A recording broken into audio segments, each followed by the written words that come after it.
So present ఏమేం projects ఉన్నాయంటే ఒక సెకండ్ ఇన్నింగ్స్ లాగే చెప్పాలి. ఆంధ్ర కింగ్ తాలూకా దగ్గర నుండి.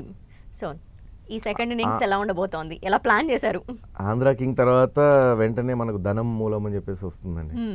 అది నా కాంబినేషన్ వచ్చేసి, అంటే ఇప్పుడు ఆ సినిమాలో ఆంధ్ర కింగ్లోనేమో ఉపేంద్ర గారితో త్రో అవుట్, ఈ మూవీలో వచ్చేసి జేడి చక్రవర్తి గారితో త్రో అవుట్.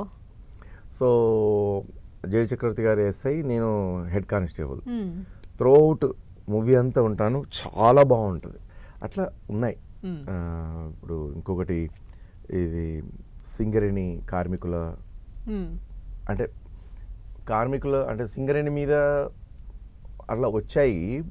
బట్ ఆ సింగరేణి అనేది కానీ, ఆ సింగరేణి బొగ్గు గనులను పైన చూపించి అట్లా వచ్చినాయి. కానీ టోటల్గా అందులో పనిచేసే కార్మికులు, వాళ్ళ భార్యలు, వాళ్ళ పిల్లలు, వాళ్ళ లైఫ్లు ఎలా ఉంటాయి అనేది కంటికి కట్టినట్టుగా చూపించే విధంగా ఇప్పుడు సినిమా ఉంది.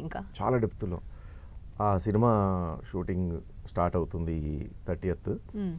సో దాంట్లో ఫుల్ లెంత్ క్యారెక్టర్, మంచి క్యారెక్టర్, చాలా బాగుంటుంది. ఆ సినిమా కూడా మంచి క్యారెక్టర్.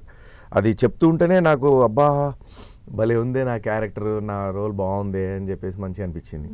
సో డైరెక్టర్ గారు చెప్తున్నప్పుడే అన్నాను, చాలా బాగుంది సార్, నేను చేస్తున్నాను కన్ఫర్మ్ అని అన్నాను.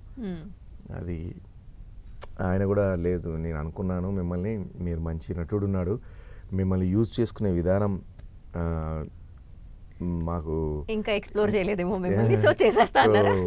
మిమ్మల్ని ఎట్లా అంటే అట్లా యూజ్ చేసుకోవచ్చు, కరెక్ట్ క్యారెక్టర్ వాడితే మాత్రం మీరు బాగా చేస్తారు ఏది కానీ అని చెప్పేసి చెప్తూ ఇట్లా చెప్పాడు అన్నమాట.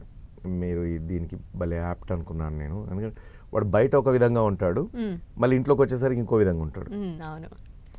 ఇలాంటి ఒక వేరియేషన్ ఉండే క్యారెక్టర్ని చేయాలి.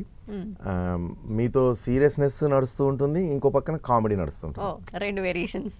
సో అటు కామెడీ ఇటు సీరియస్ చేయగలుగుతారు, మీరు బాగా చేయగలుగుతారు అని చెప్పేసి అనుకున్నాను. అంటే థ్యాంక్స్ అండి, నా మీద అంత నమ్మకం పెట్టుకున్నందుకు అని చెప్పి ఒప్పేసుకున్నాను అనమాట.